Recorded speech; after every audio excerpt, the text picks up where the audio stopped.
হযরত মুয়াজ ইবনে জাবাল রাদিয়াল্লাহু তাআলা আনহু থেকে বর্ণিত, রাসূল সাল্লাল্লাহু আলাইহি ওয়াসাল্লাম বলেন, আমি কি তোমাদেরকে কল্যাণকর ও নেক আমল সমূহের কথা বলে দেব? সাহাবা ইকরাম বললেন, হ্যাঁ বলে দিন।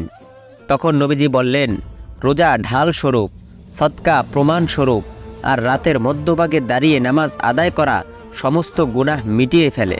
আবু উবাইদা রাদিয়াল্লাহু তাআলা আনহু থেকে বর্ণিত, তিনি বলেন, আমি রাসূল সাল্লাল্লাহু আলাইহি ওয়াসাল্লামকে বলতে শুনেছি, রোজা ঢাল স্বরূপ যতক্ষণ পর্যন্ত তা গীবতের মাধ্যমে ভেঙে ফেলা না হয়। হযরত হাসান বসরি রহমতুল্লাহি আলাইহি থেকে বর্ণিত, তিনি বলেন, চারটি বিষয় আখিরাতের পাথেয়, আর সেগুলি হলো, প্রথম রোজা, যা আত্মাকে পরিশুদ্ধ করে; দ্বিতীয় সদকা, যা জাহান্নাম ও সদকাকারীর মাঝে অন্তরায় সৃষ্টি করে; তৃতীয় নামাজ, যা বান্দাকে তার রবের নিকটবর্তী করে; চতুর্থ অশ্রু, যা সমস্ত গুনাহকে মিটিয়ে ফেলে। প্রিয় সুধী, ইবাদতের অন্তর্নিহিত কারণ রয়েছে তিনটি: ভয়, আশা ও ভালোবাসা।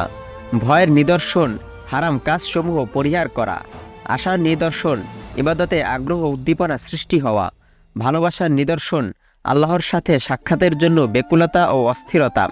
আর গুনাহের অন্তর্নিহিত কারণ রয়েছে তিনটি: অহংকার, লোভ ও হিংসা। অহংকার ইবলিস থেকে প্রকাশ পেয়েছিল। আল্লাহ তাআলা তাকে সিজদার নির্দেশ দিয়েছিলেন, অথচ সে অহংকারের বশবর্তী হয়ে আর সিজদা করল না, ফলে সে চির অভিশপ্ত হয়ে যায়। হযরত আদম আলাইহিস সালামের মাঝে লোভের বিকাশ ঘটেছিল, ফলে তিনি নিষিদ্ধ গাছের ফল খেয়েছিলেন যেন চিরস্থায়ীভাবে জান্নাতি হতে পারেন। তাই তাকে জান্নাত থেকে বের করে দেওয়া হয়েছিল। আদম আলাইহিস সালামের পুত্র কাবিলের মাঝে হিংসার প্রকাশ ঘটেছিল, তাই হাবিলকে হত্যা করে জাহান্নামী হয়েছে। রাসূল সাল্লাল্লাহু আলাইহি ওয়াসাল্লাম বলেন, পাঁচটি বিষয়কে পাঁচটি বিষয়ের পূর্বে মূল্যবান মনে করবে, আর সেগুলি হলো, বৃদ্ধ হবার পূর্বে যৌবনকে, অসুস্থ হবার পূর্বে সুস্থতাকে, দারিদ্র্যের পূর্বে সচ্ছলতাকে, ব্যস্ততার পূর্বে অবসর সময়কে, মৃত্যুর পূর্বে জীবনকে। হযরত আবু নাজরা রহমতুল্লাহি আলাইহি থেকে বর্ণিত, তিনি বলেন, যেই ব্যক্তির মাঝে চারটি বিষয় পাবার পরেও তার নেক আমল বৃদ্ধি পেল না, এটা তার আমল কবুল না হবার নিদর্শন। আর সেগুলি হলো, প্রথম, আল্লাহর পথে জিহাদ করে ফিরে আসার পর যদি তার নেক আমল বৃদ্ধি না পায়, তাহলে তা জিহাদ কবুল না হবার নিদর্শন; দ্বিতীয়, রমজান মাসে রোজা রাখার পর যদি তার নেক আমল বৃদ্ধি না পায়, তাহলে তা রোজা কবুল না হবার নিদর্শন; তৃতীয়, ফরজ হজ আদায় করার পর যদি তার নেক আমল বৃদ্ধি না পায়, তবে তা হজ কবুল না হবার নিদর্শন; চতুর্থ, অসুস্থতার পর সুস্থ হলে যদি নেক আমল বৃদ্ধি না পায়, তবে এটা গুনাহ মাফ না হবার নিদর্শন। প্রিয় সুধী, সাতটি বিষয় নেক কাজের খনি এবং কোরআনের ঘোষণা অনুযায়ী প্রত্যেকটি পালন করা ওয়াজিব। আর সেগুলি হলো, প্রথম, ইখলাসের সাথে ইবাদত করা। সূরা বাইয়িনার ৫ নং আয়াত আল্লাহ তাআলা ইরশাদ করেন, তাদেরকে আল্লাহর অনুগত্যে একনিষ্ঠ হয়ে আল্লাহর অভিমুখী হয়ে ইবাদত করার নির্দেশ দেওয়া হয়েছে। দ্বিতীয়, পিতামাতার অনুগত্য করা। সূরা লোকমানের ১৪ নং আয়াত আল্লাহ তাআলা ইরশাদ করেন, আমার এবং তোমার পিতামাতার কৃতজ্ঞতা প্রকাশ করো, আর আমার কাছে অবশ্যই তোমাদেরকে ফিরে আসতে হবে। তৃতীয়, আত্মীয়তার বন্ধন রক্ষা করা। সূরা নিসার ১ নং আয়াত আল্লাহ তাআলা বলেন, আর আল্লাহকে ভয় করো, যার নামে তোমরা একে অপরের কাছে সাহায্য কামনা করো এবং আত্মীয় স্বজনদের ব্যাপারে সতর্কতা অবলম্বন করো। চতুর্থ, আমানত আদায় করা। সূরা নিসার ৫৮ নং আয়াত আল্লাহ তাআলা বলেন, নিশ্চয়ই আল্লাহ তোমাদেরকে নির্দেশ দিচ্ছেন যে তোমরা আমানতসমূহ এর মালিকের কাছে পৌঁছে দাও। পঞ্চম, পাপ কাজে কারো অনুগত্য না করা।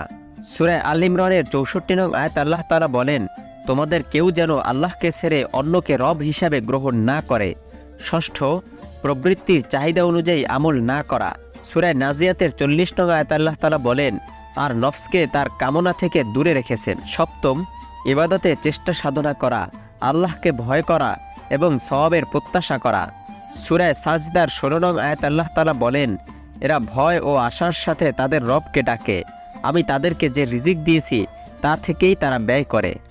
একদা হযরত ঈসা আলাইহিস সালাম এক গ্রামের পাশ দিয়ে যাচ্ছিলেন। সেই গ্রামে একটি পাহাড় ছিল। সেই পাহাড় থেকে করুণ কান্নার আওয়াজ ভেসে আসছিল। ঈসা আলাইহিস সালাম তখন গ্রামবাসীদেরকে বলেন, এই পাহাড়ে কিসের কান্নার আওয়াজ? গ্রামবাসীরা বলে, হে ঈসা, আমরা এই গ্রামে বসবাস করা থেকেই এই পাহাড়ে কান্নার আওয়াজ শুনতে পাচ্ছি।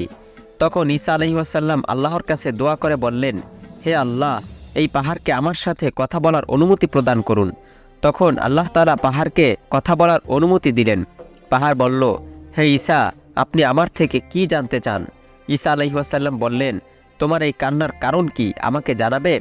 পাহাড় বলল, হে ঈসা, আমাকে কেটে কেটে মানুষ মূর্তি বানিয়ে আল্লাহকে ছেড়ে সেই মূর্তির ইবাদত করে। তাই আমার ভয় হচ্ছে যে হয়তো আল্লাহ তাআলা আমাকে জাহান্নামের আগুনে নিক্ষেপ করবেন। আর আমি আল্লাহকে বলতে শুনেছি, তোমরা সেই জাহান্নামকে ভয় করো যার ইন্ধন হবে মানুষ আর পাথর। সূরা বাকারা আয়াত নং 24। তখন আল্লাহ তাআলা হযরত ঈসা আলাইহিস সালামের কাছে এই মর্মে ওহী প্রেরণ করেন যে, হে ঈসা, তুমি পাহাড়কে প্রশান্ত হতে বলো, আমি তাকে জাহান্নাম থেকে পরিত্রাণ দেব। প্রিয় সুধী, আজ এ পর্যন্তই। আল্লাহ তাআলা আমাদের সকলকে নেক আমলে চেষ্টা সাধনা করার তৌফিক দান করুন। আমাদের চ্যানেলে নতুন হয়ে থাকলে সাবস্ক্রাইব করার অনুরোধ রইল। ভিডিওটি ভালো লাগলে লাইক, কমেন্ট ও শেয়ার করে অন্যদের দেখার সুযোগ করে দিন। আসসালামু আলাইকুম ওয়া রাহমাতুল্লাহ।